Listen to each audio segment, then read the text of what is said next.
As the title suggests, in this video, we're gonna learn how to start a $1 million business in 24 hours. So basically a $1 million business speed run. So I don't know about you, but I'm pretty excited about this. I'm gonna be showing you guys a video by Noah Kagan, who is a 9-figure entrepreneur. So he sold the business for like 100 million or something crazy like that. And his videos are absolutely amazing. I love this guy's channel. So I'm really excited to share this with you guys and give you some of my input in here. I've built a 7-figure business, but I just recently started another business and I wanna see his approach to getting to 7 figures. So let's get right into it. 10 years ago, I started a business in 24 hours that is now worth over $270 million. I wanna see if I can do it again today. So I'm gonna be using the same process to see if we can create a $1 million business by the end of the day.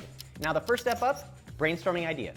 Now, there's 2 major ways that I've really found over the past 15 years that have really helped me figure out, here's cool business ideas. Number 1, what are problems that I'm having through my day? Just think about it for yourself. It's already morning. Ooh. Did anything happen this morning that already irritated you? Don't even get me started. And number 2, what are things I'm already spending money on that I want to save or I can make it better? So I'm going to be calling up my friend and producer. Wait, that's such a good couple of questions to ask yourself whenever you're starting a business. It's just like, what problems am I facing? And what am I spending money on already? That's very clever. We talk about a lot of problem solving things on this channel, especially when we review different brands. So it's cool to see that that's the same mentality that someone who's reached 9 figures is on. That's pretty dope. The show to Brainstorm Ideas live so you guys can hear how we do it. So problems. One of the ones I was thinking of is the past year I've been growing out my hair. And it sounds kind of stupid, but it's a hard thing to do. It's like there's not a lot of info out there. What's the actual problem with it? So there's like what you call the in-between phase, right? Of like going from short to long. How do you not look like a homeless person like while you're growing out your hair, you know? 2 problems that I've had recently, JPEG Lord, who've seen in our other videos, he went and messed around with my chair upstairs in my office, and now I'm like really uncomfortable. I'm all like curmudgeon-y. And so I'd love for someone to come and set up my home office. So like, here's where the desk height should be. Here's how to make sure your arms aren't uncomfortable. Here's what your chair should look like. They actually did this for me when I worked at Intel. The second thing is NFTs. I mean, we put a lot of videos out about it with JPEG Lord. We were like going through all these NFTs. And me and my buddy Andrew were like, can you just start like an NFT fund? And then you just go and actually like do all the buying whatever pictures of cats or dogs that you're excited about this week. Another problem that I'm having right now, since it's like going into tax season, I don't even know if this is much of a problem, but it's like, I feel like I don't understand crypto taxes at all. And I feel like it's really complicated. And so I'm like, how am I gonna approach this? You know, like, are there any experts that can help? Are there any like tax software? These are really good business ideas. I mean, the crypto ones, obviously, but I think the coolest one is the desk setup because, I mean, all of us, for example, probably have desk setups. I take pride in my little desk area here. It's like my little battle station, my little world here. It's kind of crazy how much you can accomplish from just one desk setup. So it's really important. And, you know, having it optimized is definitely something that a lot of people would be looking for. I think that's like an opportunity. All right, I'm gonna go look at what I'm spending money on and see if we can come up with other business ideas from that. So this is an interesting one. I actually had this problem this morning. I wanted pho broth, and there's like all this keto crap broth. I just want like juicy pho broth in a box. I actually spend a lot of money on non-alcoholic drinks. Untitled Art, Wheatstone, which is a local one, Oatmeal Stout non-alcoholic, Penn's Best non-alcoholic, Brewdog non-alcoholic. Maybe I could start a non-alcoholic monthly beer subscription. We have a lot of ideas. We're gonna do 2 things here. One, we're gonna look through which of these is actually a $1 million opportunity in terms of how much people are gonna spend. Whoa, look at that. He's using Google Trends. Guys, this is literally what we do basically in every video. So if you haven't watched some of my other videos yet, if this is your first time peeping this channel, then subscribe because we got that 9-figure mindset. We're just not quite there yet. On it. Then we're gonna do a quick spreadsheet so we can actually look at our economics to make sure that it's gonna be profitable. That's then kind of crazy. We're gonna go sell. In step 2 with market research, what I'm really trying to do is figure out how to use your time best. I'm trying to just make sure that if I'm gonna be working on something for the next years to come, is it actually that big of an opportunity? So first off, we're gonna be checking out Google Trends to see how these 4 categories are growing or not.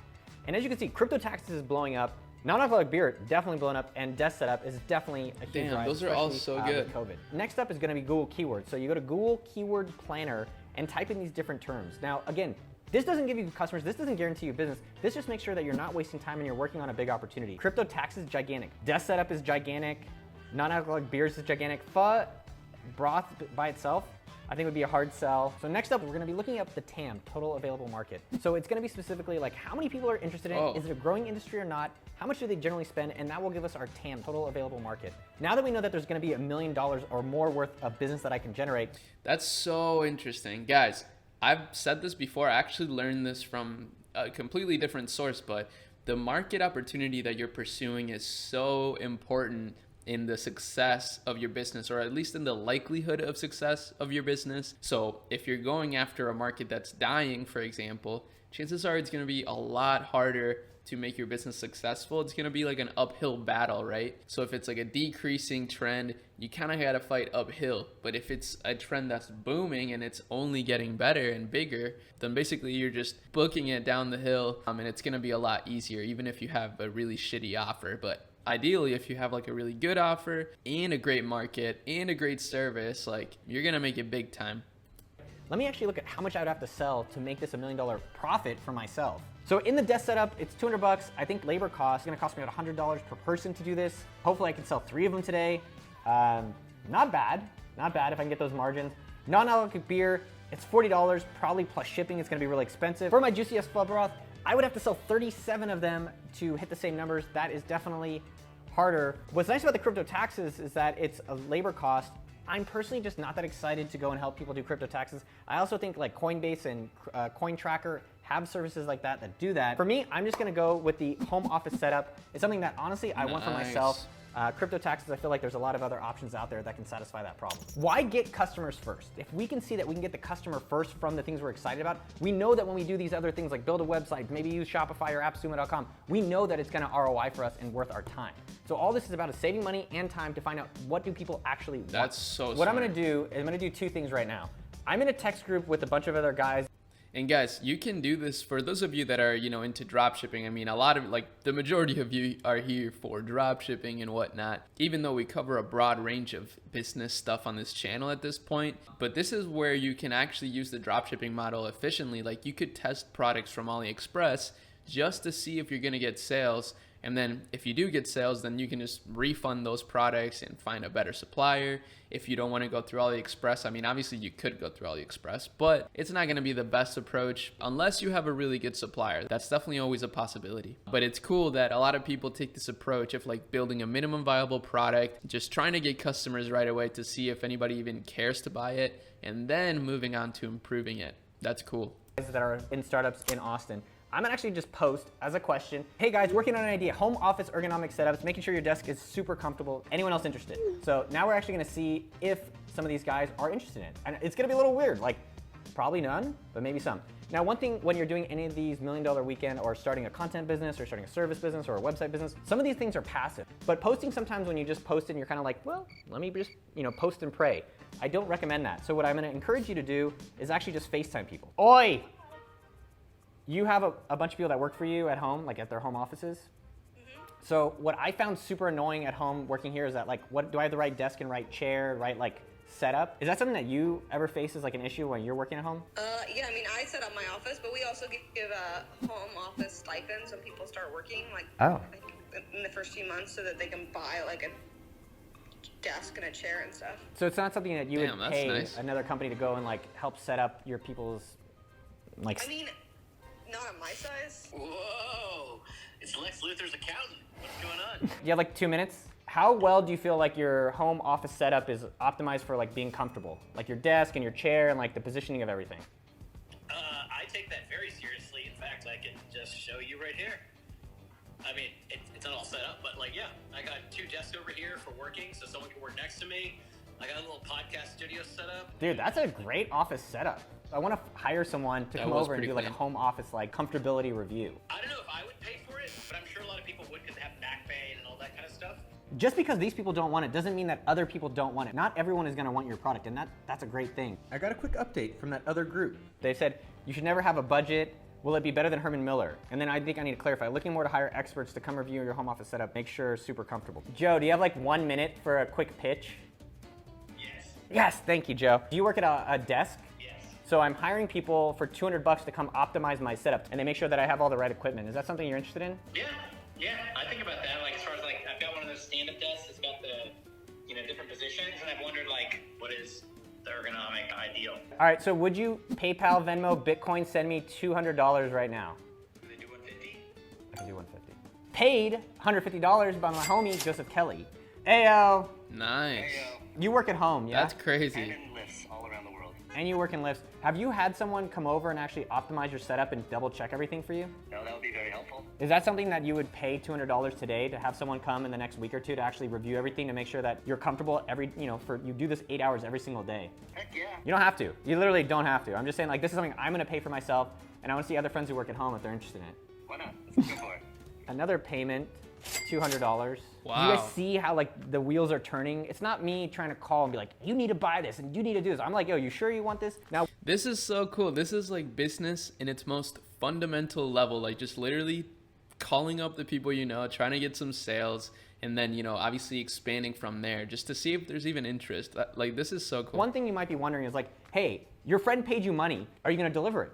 I will try to see if I can get him, that person, to come to his house. And if not, I'll refund him the money and say, hey, I'm sorry that I'm not able to do it. And I don't think he's gonna be that Exactly. disappointed by that. I didn't spend any money.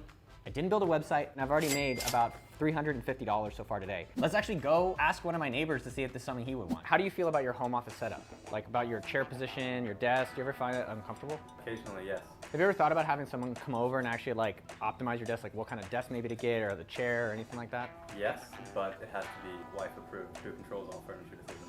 Would you pay today to have someone come do it? Sure. Would you pay $200? I'll give you 150. Could you send me 150 and I'll actually have someone come in the next 2 weeks? Yeah. Okay. We got 3 sales today, which is definitely part of the $1 Million Weekend. How do we go from here to actually $1 million in revenue, or ideally $1 million in profit? I would start putting out content to building up an audience of other people that want their home offices optimized or set up. It's very popular content on YouTube. 2, I would start collecting an email list True. of people that I could actually message. 3, I would start putting myself on Thumbtack, on Yelp, on Google Reviews, and other places that as people are searching home setup, desk setup, which is a very popular thing we already saw, I could actually start ranking for it. One of the most important things that you need to be doing in this process is going back to your spreadsheet. So you did your unit economics, you need to start dialing in like, hey, I'm doing this, but I need to sell 20,000 of these to make $1 million. That's gonna take many years. So what you wanna be doing is going back to your model regularly and saying, all right, what's actually helping me get to my $1 million and not? And that'll help you evolve to the right actual business model. If you like this video and want to see me go more in depth on the market research, Wow, that was an amazing video. I gotta say, you know, this has 90,000 views in like over a month. And some of his other videos, for example, have like 1 million views in a month. But this one, in my opinion, has gotta be one of the most valuable ones in terms of getting somebody to start their business. I mean, that was very impressive. Man, I'm just feeling really grateful that I can even do this, right? Like, just watch this content with you guys, learn from it, pass down some of this information to some of you, and hopefully create some sort of like ripple effect. I'm feeling really motivated to go work on my business. As you guys know, I actually recently decided to start an agency service, and I'm kind of doing the same thing that this guy just did, because I noticed a lot of big pain points when it comes to hiring agencies. Like, most of them are pretty trash. But with that said, I hope you learned something from this video. Obviously, make sure you guys go check out Noah's channel. You gotta be subscribed to that. If you did enjoy this, then give this video a like and subscribe to the channel for more. And that's it. Hope you have an amazing rest of your day. I'll see you guys next time. Peace.